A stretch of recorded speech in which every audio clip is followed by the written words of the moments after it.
Et salut tout le monde! Bonne nouvelle, mauvaise nouvelle sur la BMW. Bonne nouvelle, contrôle technique. Passé, encore bon pour 2 ans, c'est parfait. Mauvaise nouvelle, c'est pendant le contrôle technique, la vasque d'expansion a décidé d'exploser. Alors ça fait un gros pipi par terre, mais c'est pas grave. J'ai le remplaçant déjà ici, prêt à être installé. L'ancien, je l'ai changé il y a quoi, maximum 2 ans, mais j'ai pas pris chez BMW et je pense qu'il était un peu faible. Alors là, je suis retourné chez BMW. Alors c'est une pièce officielle. Tant que j'étais là-bas aussi, je me suis dit bon ben on va changer le bouchon parce que ça peut être le problème pourquoi il a explosé si c'est un mauvais bouchon. Et aussi je vais mettre la sonde BMW aussi pour que tout soit BMW. J'en ai marre de ces pièces comme l'autre sonde comme vous avez vu dans l'autre vidéo là que j'ai acheté et c'était foutu. Alors on va aller que chez BMW, comme ça les problèmes vont être réglés. Du coup dans cette vidéo je vais vous montrer comment on démonte la vasque d'expansion et après pour purger le système j'ai déjà une vidéo dessus. Alors vous pourrez aller voir celle-là. Du coup, pour démonter, il faut enlever la boîte à air. Très simple. 2 boulons en 10 mm là. Et moi, j'enlève ça juste pour me simplifier la vie. Quand vous dévissez la boîte à air, n'oubliez pas d'enlever les 2 clips en fer.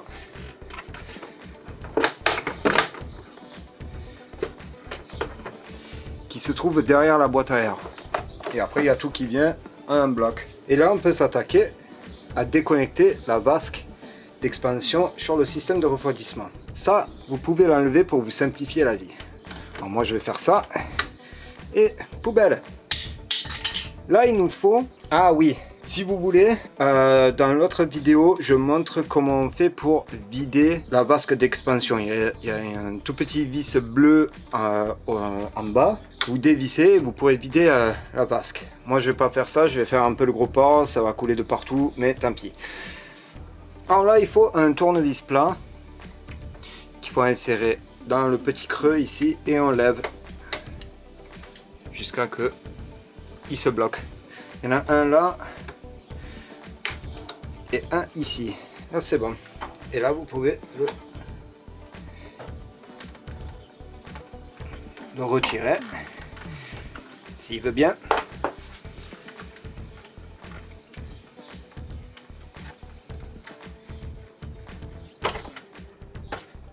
Voilà. Si vous voulez vraiment faire ça proprement, vous pouvez aussi couper le petit serre-fil ici et faire exactement pareil. Il y en a un là qui un clip comme ça là qui l'accroche au thermostat. Et après vous pourrez enlever ce tuyau et il sera vraiment pas en plein milieu. D'ailleurs je vais le faire pour vous, seulement parce que c'est vous. On coupe le petit serre-fil. On vient pareil lever le petit clip en fer. Hop. Et là on peut le retirer entièrement.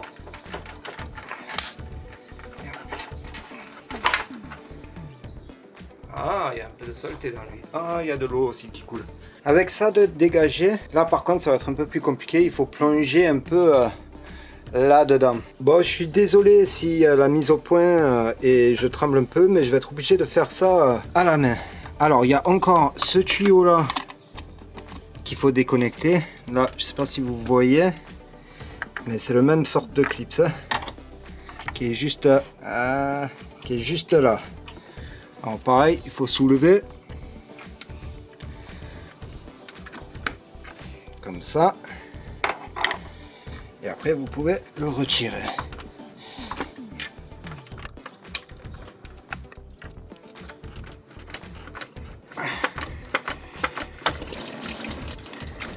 Voilà, et là ça coule de partout. Ok, avec ça qui coule, là aussi juste en bas à gauche côté ventilateur, vous avez ce petit clip tout en bas, ici. Et là, il faut tirer dessus pour le sortir. Et après, il y a tout qui peut venir. Alors, faites doucement. Voilà. Il va se débrancher tout seul.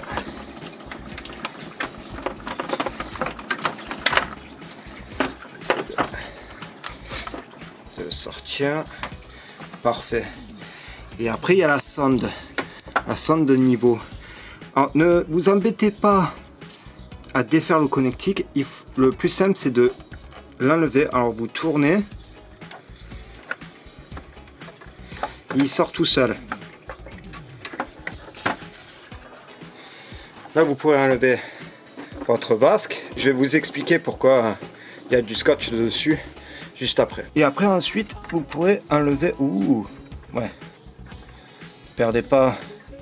Ah non, ça c'est de l'ancien. Et ça se met là-dedans. Alors c'est le joint en premier qui se met comme ça. Et après c'est le bout en plastique dans ce sens qui se met là-dedans. Et il se met plus profond que les voilà, que le clip comme ça. Alors c'est bien lui que vous tirez dessus. Et comme vous voyez, ça sort de chaque côté. Voilà. Ensuite, la sonde niveau d'eau. C'est un clip très simple. Vous appuyez à l'arrière. Et à une main, c'est pas très évident. Il se débranche comme ça. Et ça aussi, on va le changer parce que je sais pas si vous avez vu, c'est un peu tordu. Hein, et il vient de se casser. Alors je vais vous expliquer pourquoi il y a du scotch. Pour aller faire le contrôle technique, j'ai mon petit garage préféré dans la ville, juste à côté de où mes parents ils habitent. Et ils habitent à peu près à 60 km de où j'habite. Et vu que ça a pété là-bas, et moi il fallait que je retourne la voiture chez moi pour réparer et aller chercher les pièces, moi et mon père, on a décidé de bricoler, au moins pour ramener la voiture. Alors ce qu'on a fait, si j'arrive à enlever ce scotch, je vais pouvoir vous montrer. Je sais pas si vous le voyez là, mais on a fait fondre le plastique, on l'a rejoint, on a tout collé ensemble pour que ça soit un peu plus, au moins fermé, étanche. Après on a mis du scotch pour le soutenir, pour le trajet. Je l'ai rempli à fond le système, mais le bouchon je l'ai pas vissé à fond. Genre je l'ai juste vissé comme ça là, sans forcer, pour au moins s'il y avait un peu de pression ça allait sortir par le bouchon et pas forcer sur cette jointure. Au moins comme ça j'ai pu ramener la voiture. Bon c'était un peu juste, mais la voiture elle n'a pas dépassé les 90 degrés. Alors voilà pourquoi c'était scotché. Bon c'est à ce moment que si vous voulez essuyer, moi je le ferai plus tard. Alors j'essaye toujours de faire ça à une main. Alors là c'est le moment de rebrancher la sonde. Alors normalement il va dans ce sens. Comme ça, oui, avec le clip en bas. Alors là maintenant on peut mettre la vasque. Là ça va être compliqué à une main, mais je vais essayer. Déjà le clip d'en bas il n'était pas fourni avec. Alors j'ai pris l'ancien. Bon il est quand même bien. Je pense que ça va faire l'affaire. En fait, la couleur du vasque, je sais pas si ça se voit sur caméra, mais il est un peu marron, mais très très foncé. Hein. Ce que le monsieur il me disait chez BMW, qu'ils ont complètement changé le plastique pour que ça soit plus costaud. Alors on va installer lui. Voilà, le bouchon côté gauche, le clip côté gauche aussi. Ah, il faut mettre la sonde. Bon, alors il faut... À une main, c'est vraiment pas pratique. On va aller chercher la sonde et c'est pas assez long. Bon je vais faire ça, je vais poser l'appareil photo, je vais juste brancher la sonde et je vous reprends après. Bon désolé si vous voyez pas grand chose, mais maintenant il faut aligner ces deux avec les deux en dessous.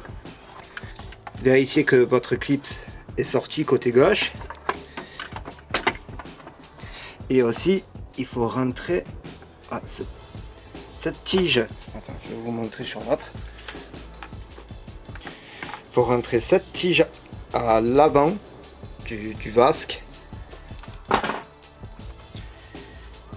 dans ce trou là. Alors vérifiez bien que vous êtes bien aligné comme ça. Là vous pouvez appuyer vers le bas,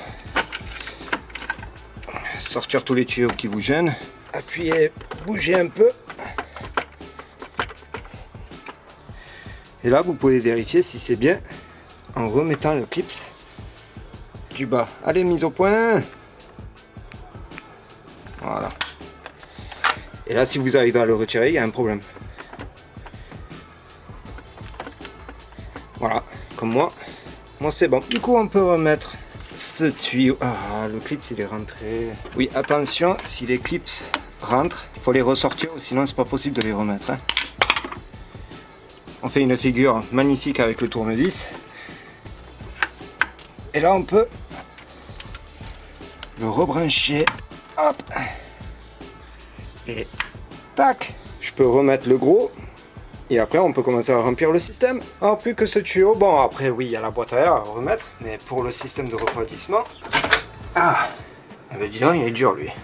Ah, comme je disais, le tuyau, même chose, vérifiez que vos clips qui sont bien sortis. Voilà, il y a les trois qui sont prêts. On peut remettre lui. Merde, j'ai rentré le clip. Hop, puis il est en place. Plus que ce côté.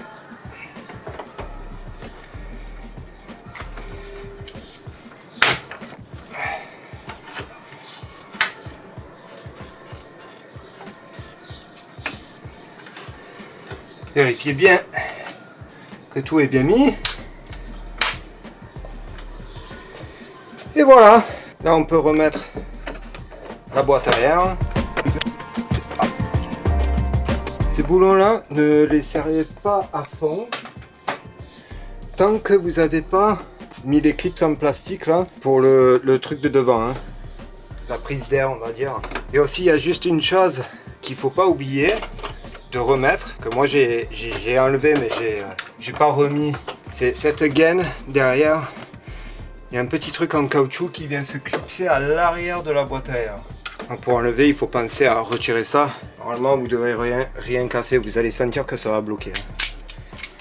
On peut resserrer ces deux. Et voilà, pour le changement de la vasque d'expansion, la sonde et le nouveau bouchon qui est franchement dégueulasse comparé avec un bouchon tout noir. Mais bon, tant pis. Il te fait un petit coup de ponçage et il n'y aura plus rien. Et aussi vous pouvez remettre ça. Bon, moi non, je vais remplir le système là. Et si vous voulez voir comment faire ça, j'ai une vidéo. Sur ce, je vous dis merci beaucoup à tout le monde. On est à 184 abonnés. C'est énorme. Merci à tout le monde. J'espère que vous aimez quand même ce que je fais. J'espère. Merci d'avoir regardé. J'ai oublié quelque chose. Le fameux zip sur le tuyau ici. Comment j'ai pu oublier ça? Ah oui, comme je disais, merci à vous tous de regarder, de me soutenir et aussi de mettre des messages, de parler avec les autres. Vous êtes tous très très sympas. Le zip, je le mets sur le collier en fer. Peut-être je vais vous... Oui, le zip là, le serre-fil, je l'ai mis sur le collier en fer pour éviter tout frottement qui pourrait endommager la durite. Alors, comme je disais encore, oui, merci à vous tous d'être là avec moi. Merci de regarder. Pour les nouveaux, n'oubliez pas de vous abonner. Et comme toujours, je vous dis à la prochaine. Ciao. Alors, on va remplir tout ça.